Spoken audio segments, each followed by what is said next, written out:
Jadi dia hanya bisa menghibur dirinya sendiri dari lubuk hatinya. Hei, selain anggota keluarga, berapa banyak orang baik yang bisa ada di lingkaran teman? Mereka semua adalah orang baik yang tidak bisa melihat orang lain. HMPH, jika Anda tidak memberi saya pujian, aku akan menariknya ke bawah, menurutmu.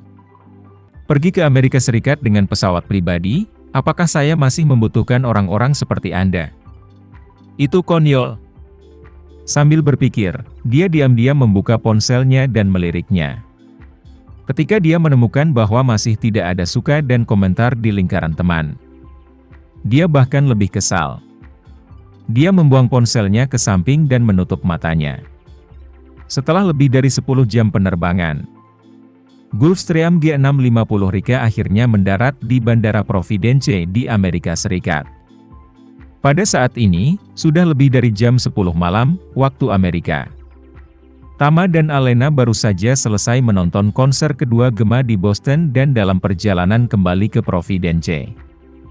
Sebenarnya, Tama tahu tentang gerakan Rika untuk waktu yang lama. Dan dia menerima berita itu segera setelah pesawat mendarat. Namun, dia juga tahu bahwa Rika tidak berani membiarkan dia dan Alena tahu bahwa dia datang dengan pesawat pribadi. Jadi dia pasti akan menunggu untuk turun dari pesawat sebelum menghubungi Alena. Tama tidak khawatir tentang Rika melewati bea cukai sendirian. Lagi pula, dia juga kuliah dan harus memiliki keterampilan percakapan dasar. Setengah jam kemudian, ponsel Alena tiba-tiba menerima panggilan dari Amerika Serikat. Dia tidak berpikir terlalu banyak, hanya mengangkat telepon dan berkata, "Hai." Di ujung telepon yang lain, suara bersemangat Rika terdengar. "Alena, ini aku. Saya di Amerika Serikat." Alena mendengar suara ibunya tercengang. Dan butuh waktu lama baginya untuk pulih dan berkata, "Bu, kapan kamu tiba di Amerika Serikat? Kenapa kamu tidak memberitahu kami sebelum berangkat?" Rika tertawa, "Aku ingin mengejutkanmu dan Tama. Lagi pula, waktu penerbangannya sangat lama, jika saya memberitahu Anda sebelumnya. Kamu pasti akan mengkhawatirkanku, jadi aku memutuskan untuk terbang lebih dulu." Alena menemukan untuk pertama kalinya, bahwa ibu juga menjadi bijaksana. Mengetahui untuk memikirkan orang lain. Tapi bagaimana dia bisa tahu bahwa Rika melakukan ini karena dia sebenarnya takut mereka akan tahu bahwa dia kehabisan uang. Jadi, Alena buru-buru bertanya padanya, "Bu, di mana kamu? Apakah ini Bandara New York? Tama dan aku akan menjemputmu sekarang." Rika berkata, "Saya tidak di New York, saya di penyelenggara Anda." "Kamu ada di mana?" "Ah," Alena berkata dengan terkejut, "Bu, apakah kamu datang ke sini dengan pesawat khusus?" "Ya," Rika mengatakan omong kosong, "bukankah kamu mengatakan kamu akan datang ke New York dulu?" "Saya akan melakukannya sendiri, saya sedang dalam penerbangan lanjutan." Alena bertanya lagi, "Apakah kamu sudah melewati bea cukai? Apakah Anda sudah menyelesaikan formalitas imigrasi?" "Selesai," Rika berkata, "saya di lobi bandara, bisakah Anda datang menjemput saya sekarang? Kalau tidak, kalau nyaman, saya bisa naik taksi, tapi saya buru-buru. Jadi saya tidak pergi ke bank untuk menukar dolar, jadi saya masih meminta koin untuk telepon ke pramugari, dan kamu bisa membayar ongkos untuk ibumu." Alena tidak banyak berpikir. Setelah memikirkannya, dia berseru dan bertanya pada Tama, "Sayang, ibu sudah sampai di bandara, seberapa jauh kita dari bandara? Apakah nyaman untuk menjemputnya?" "Nyaman," Tama melirik navigasi dan berkata. "Nyaman, pergi dari sini kita akan berada di bandara dalam 10 menit. Alena buru-buru berkata, "Mom, Tama, dan aku sedang dalam perjalanan. Dan itu hanya 10 menit darimu. Jika Anda menunggu kami di bandara sebentar, kami akan menjemput Anda." Rika secara alami sangat gembira, dan berkata, "Oh, bagus sekali. Ibu menunggumu di sini." 20 menit kemudian, Tama dan Alena menerima Rika di bandara. Setelah lama menghilang, melihat Alena dan Tama, Rika sangat bersemangat, dan berkata dengan riang, "Hei, Alena, Tama, selama ini, Ibumu akan mati. Alema berkata sambil tersenyum, kupikir kau pasti sangat nyaman saat berada di rumah sendirian. Rika tersenyum dan berkata, kenyamanan adalah masalah yang berbeda, tetapi sangat kesepian untuk sendirian sepanjang waktu. Setelah berbicara, dia berkata dengan marah, ketika saya datang ke Amerika Serikat kali ini, saya lupa menukarkan ke dolar AS dan lupa membawa pulang kartu bank saya. Alena tidak banyak berpikir, dan berkata sambil tersenyum, Bu, kamu datang ke Amerika Serikat untuk menemukan kami. Bagaimana kami bisa membiarkanmu membayar? Jangan khawatir tentang uang, tetaplah di sini. Tama juga menyela, ya, Bu, Anda berada di Amerika Serikat.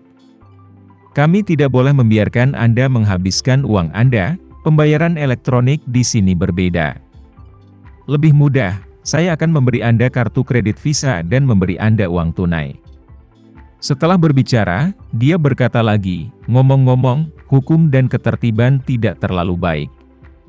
Jadi, Anda tidak boleh membawa terlalu banyak uang tunai saat keluar. Ketika Rika mendengar bahwa Tama akan memberinya kartu dan uang tunai, matanya berbinar karena kegembiraan, dan dia berkata dengan penuh semangat, kamu benar-benar layak menjadi menantu yang baik. Kalau tidak, semua orang akan mengatakan bahwa menantu laki-laki adalah setengah anak laki-laki. Tetapi memiliki menantu yang berbakti sepertimu lebih dapat diandalkan daripada memiliki seorang putra. Tama tersenyum kecil, tanpa komitmen. Dia tahu karakter Rika terlalu baik, dan terlepas dari antusiasmenya yang berapi-api. Dia ingin membuat lubang di langit, tetapi selama dia memberinya sedikit bantuan, sikapnya akan segera berubah 180 derajat. Oleh karena itu, Rika dapat dijepit untuk sejumlah kecil uang, yang juga merupakan kesepakatan yang sangat hemat biaya untuk Tama. Kemudian, keduanya mengantarnya ke hotel. Ketika Rika memasuki ruang presidensial, dia terdiam, sangat terkejut. Dia berlari mengelilingi ruangan selama beberapa putaran, tetapi tidak dapat memahami tata letak seluruh suite. Jadi dia terus berseru, "Ya Tuhan, kamar presiden ini terlalu besar. Hanya kalian berdua yang tinggal di sini selama berhari-hari? Sayang sekali." Alena berkata tak berdaya, "Aku tidak tahu bahwa Tama memesan kamar sebesar itu benar-benar terlalu boros." Tama tersenyum kali ini, tidak apa-apa, saya bisa menghasilkan uang. Bukankah itu hanya untuk dibelanjakan? Lagi pula, biaya ini tidak terlalu besar, dan pendapatan dari pergi menunjukkan Feng Shui kepada orang-orang. Sudah lebih dari cukup untuk tinggal di sini selama beberapa bulan. Rika tidak bisa menutup mulutnya dan memuji, itu masih menantuku yang luar biasa. Dia menghasilkan uang seperti mesin cetak. Alena berkata dengan tergesa-gesa, Bu, tidak mudah bagi Tama untuk menghasilkan uang. Dia berlarian kemana-mana, dan dia bahkan pergi ke New York beberapa hari yang lalu untuk menunjukkan Feng Shui kepada orang-orang. Hah, Rika berseru, apakah menantu saya berbisnis di Amerika Serikat? Ini benar-benar menakjubkan. Tama berkata dengan santai, ini semua berdasarkan beberapa teman untuk saling memperkenalkan. Karena mereka percaya pada saya, jadi mereka juga terus memperkenalkan saya kepada beberapa pelanggan baru.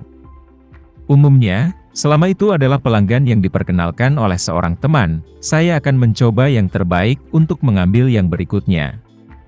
Tidak hanya untuk menghasilkan uang tetapi juga untuk tidak dapat menyanggah wajah temanku. Kalau tidak, teman saya dengan ramah memperkenalkan saya kepada kliennya, dan jika saya tidak menerima pesanan dari orang lain, menjadi sulit bagi teman ini yang terjebak di tengah. Rika mengangguk setuju dan berkata, menantu laki-laki saya benar, orang-orang melakukannya secara langsung untuk kami. Saat memperkenalkan pelanggan kepada kami tidak hanya tidak bisa syirik, tapi kita harus melayani mereka dengan baik agar mereka bisa mengenalkan lebih banyak pelanggan kepada kita. Alena berkata tanpa daya, suamiku, kamu harus berbicara dengan teman-temanmu dan memberitahu mereka. Mereka akan memperkenalkan lebih sedikit klien kepada Anda di masa depan sehingga dapat lebih mudah untuk Anda tangani. Sekian dulu ya video kali ini. kita lanjutkan lagi videonya di lain waktu. Oh iya, bagaimana menurut kalian? Semoga bisa sedikit menghibur kalian semua. Untuk teman-teman yang baru nonton, jangan lupa subscribe ya, hehehe. Dan kalau teman-teman ada yang ingin gabung langganan, bisa langsung gabung saja untuk dapat fitur yang menarik dan sedikit membantu Mimin. Terima kasih banyak sudah menonton, sampai jumpa lagi, bye.